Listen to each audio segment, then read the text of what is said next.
नमस्कार, जय हिंद, वंदे मातरम। फिर एक बार आप सभी का वेलकम है आज के इस प्यारी सी क्लास में। जैसा कि आप सभी को पता है, हम कर रहे थे बायोलॉजी के लिए 1000+ ऑब्जेक्टिव की VBI सीरीज। तो चलिए आज इस सीरीज को आगे बढ़ाते हुए फिर लेके आ चुके हैं आज 28 OBG। तो ज़्यादा से ज़्यादा आप लोग सभी को शेयर कर दीजिए ताकि हर स्टूडेंट इससे जुड़ सके। चलिए बिना समय गवाए शुरू करते हैं आज के इस क्लास को। अपने पहले क्वेश्चंस की ओर देखते हैं। पहला क्वेश्चंस क्या कहता है? तो पहला क्वेश्चन कहता है, निम्नलिखित में कौन सा भाग अगुणित है? Which one of this is haploid? तो अब बताइएगा इनमें से कौन सा भाग जो होगा अगुणित हो जाएगा। तो इसका राइट आंसर हो जाएगा डिम्ब यानी कि ओवम। ये क्या होता है? अगुणित होता है। चलिए अब अगला नंबर, सेकेंड नंबर क्वेश्चन की ओर बात करते। कहता है एक एलील है। एक एलील क्या होता है? तो एलील के बारे में याद रखिएगा। एलील जो होता है जीन के वैकल्पिक प्रकार होता है, यानी कि option number C is the right answer. अब अगला नंबर क्वेश्चन की ओर बात करेंगे। कहा गया आपस में जुड़े आहार श्रृंखलाओं का समूह क्या कहलाता है? चलिए इस क्वेश्चन का आंसर सभी लोग कमेंट में फटाफट बताइए, क्योंकि आप लोग ये क्वेश्चन क्लास 10 से पढ़ कर चुके हैं। तब तक के लिए मैं बताता हूँ इसका आंसर। तो आपस में जुड़े आहार श्रृंखला को आहार जाल कहा जाता है। Option number C is the right answer. अब देखिए अगला नंबर क्वेश्चन क्या कहा गया है। कहता है क्वेश्चन नंबर 4, कवक एवं उच्च कुल के पौधे की जड़ों के बीच बनने वाले सहजीवी संबंध को कहा जाता है? क्या कहा जाता है? तो इस संबंध को कहा जाता है माइकोराइजा, यानी कि ऑप्शन नंबर बी। ये क्वेश्चन बहुत इंपॉर्टेंट क्वेश्चन है। चलिए अगला नंबर बात करते हैं। क्वेश्चन नंबर 5 कहा गया है, जेम्यूल्स पाए जाते हैं। जेम्यूल्स किस में पाए जाते हैं? तो जेम्यूल्स याद रखिए, जेम्यूल्स स्पंज में पाया जाता है, यानी कि option number A is the right answer. अगला नंबर क्वेश्चन की बात करेंगे। क्या कहा गया है? क्वेश्चन नंबर 6 कहता है, अगर एक सामान्य मनुष्य एक लड़की जो हीमोफीलिया की कैरियर है से शादी करता है तब क्या होगा? तो 50% जो पुत्र होंगे वो हीमोफीलिया रोग से ग्रस्त हो जाएंगे। जब आप मेंडल के चैप्टर पढ़ेंगे वहाँ पे आपको पढ़ना है जेनेटिक डिसीज, वहाँ पे आप इसके बारे में स्टडी करेंगे। ठीक है। अब अगर बात करते हैं अगला नंबर क्वेश्चन, क्वेश्चन नंबर 7 कहता है, देखिए क्या कहा है, एक आहार श्रृंखला में शाकाहारी है। इस क्वेश्चन का आंसर फटाफट सभी लोग कमेंट में बताइए, क्योंकि क्लास 10 से आपने इसके बारे में पढ़ के आया है। तब तक के लिए मैं बताता हूँ कि एक आहार श्रृंखला में शाकाहारी होता है। शाकाहारी क्या होता है? तो एक आहार श्रृंखला में जो शाकाहारी होता है वो प्राथमिक उपभोक्ता होता है। तो right answer option number B. अगला क्वेश्चन कहा गया है, देखिए क्या कहता है। कहता है, इनमें से कौन सा जैव उर्वरक धान के खेत में उपयोग होता है? तो जो धान के खेत में उपयोग होता है उस जैव उर्वरक का नाम है साइनोबैक्टीरिया। यह धान के खेत में उपयोग किया जाता है। Right answer option number C. अब अगला नंबर क्वेश्चन कहा गया है।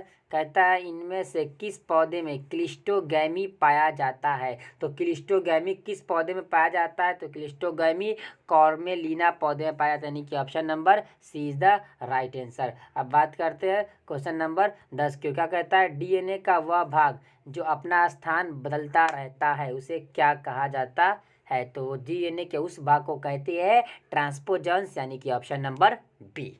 अगला नंबर क्वेश्चन की बात करेंगे। कहा गया है, एक पारितंत्र में जैविक कारक है। पारितंत्र में जैविक कारक कौन होते हैं? तो पारितंत्र में जैविक कारक होते हैं कौन होते हैं? इसका आंसर बताइए सभी लोग कमेंट बॉक्स में, क्योंकि क्लास 10 से पढ़ के आए। तब तक के लिए हम बताते हैं इसका आंसर क्या होगा। राइट आंसर जैविक कारक का मतलब हो जाता है जिसमें जीवन है। तो किसी भी पारितंत्र के अंदर चाहे उत्पादक हो, उपभोक्ता हो या अपघटनकर्ता, तीनों लिविंग थिंग है, यानी कि दोस्त इसका right answer option number D हो जाएगा, उत्पादक, उपभोक्ता और अपघटन करता। अगर अभी तक आपने अपने दोस्तों को शेयर नहीं किया है तो शेयर कर दो अपने हर दोस्तों को, क्योंकि ये सीरीज हर किसी के लिए इम्पोर्टेंट होने वाली है। अब अगला नंबर क्वेश्चन की ओर बात करते हैं। 12 नंबर क्वेश्चन कहा गया है, इनमें कौन सा बैक्टीरिया दूध को दही में बदलता है? तो याद रखिए, दूध को दही में बदलने वाला बैक्टीरिया उसका नाम है लैक्टोबैसिलस, ऑप्शन नंबर बी। इसे शॉर्टकट में LAB कहा जाता है। चलिए अगला नंबर क्वेश्चन की बात करते हैं। 13 नंबर क्वेश्चन क्या कहा गया। कहता है, लीची का खाने वाला भाग है। बताइए अगर आप सभी लोग लीची खाते हो तो बताओ इसका आंसर कमेंट बॉक्स में क्या होगा। फिलहाल के लिए मैं बताता हूँ कि हम लोग जो लीची खाते हैं कौन सा भाग कहते हैं? तो लीची का खाने वाला भाग होता है, उस भाग का नाम है एरील। यानी कि right answer option number C. अब आगे बढ़ते इसी के साथ अपना 14 नंबर क्वेश्चन क्या कहा गया है?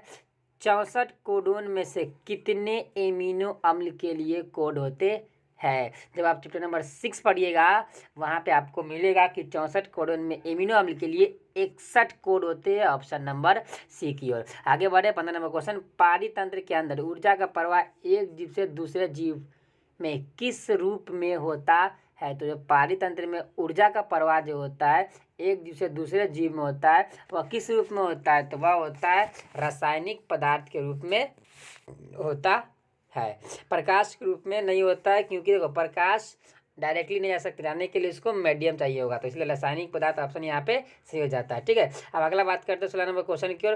कहा गया है बैक्टीरिया की खोज किसने की थी? तो बैक्टीरिया की खोज कौन किया है? तो बैक्टीरिया की खोज लिवेनक, ऑप्शन नंबर सी। चलिए 17 नंबर क्वेश्चन देखे क्या कहा गया है। ये क्वेश्चन कहा गया है कौन सा कथन सत्य है? कौन सा कथन सत्य है यहाँ पे बताइएगा, कौन सा कथन सत्य है? तो यहाँ पे राइट आंसर हो जाएगा तुल्य रूपता अभिसारी विकास पदार्थ, यानी कि option number A is the right answer. इसी के साथ बढ़ते 18 नंबर क्वेश्चन की ओर। किसने कहा था कि जीवन रूपों का विकास अंग के उपयोग और अनुप्रयोग से हुआ है? इस क्वेश्चन का आंसर सभी लोग चलिए कमेंट में बताइए, क्योंकि क्लास 10 के अंदर आपने पढ़ के आया इस चैप्टर के बारे में कि वो कौन से साइंटिस्ट जिसने ऐसा कहा था।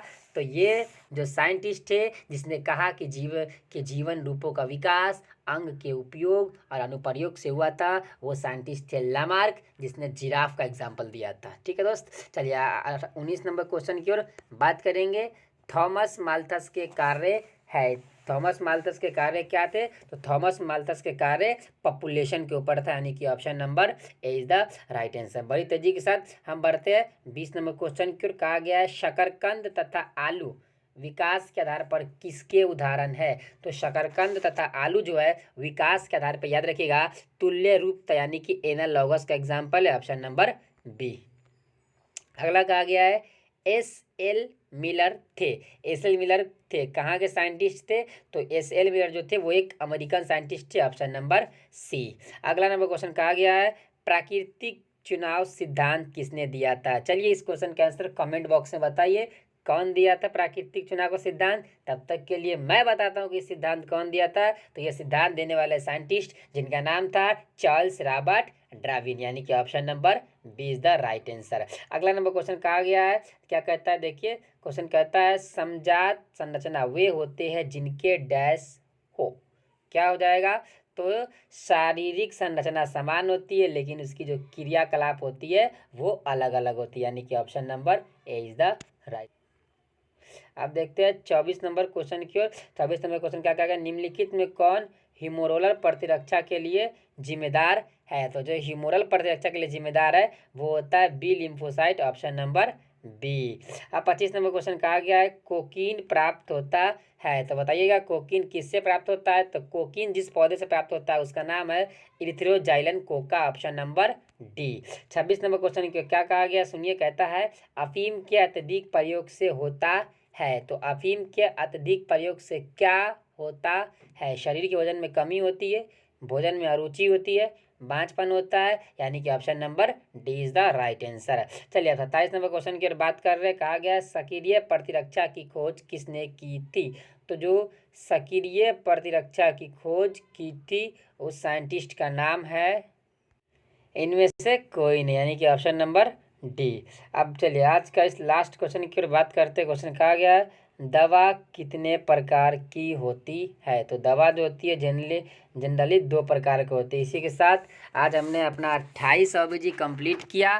तो फाइनली ये 28 ऑब्जेक्टिव आपके लिए बहुत ही इम्पोर्टेंट है। फिर मिलते हैं अगले वीडियो में, तब तक के लिए जय हिंद।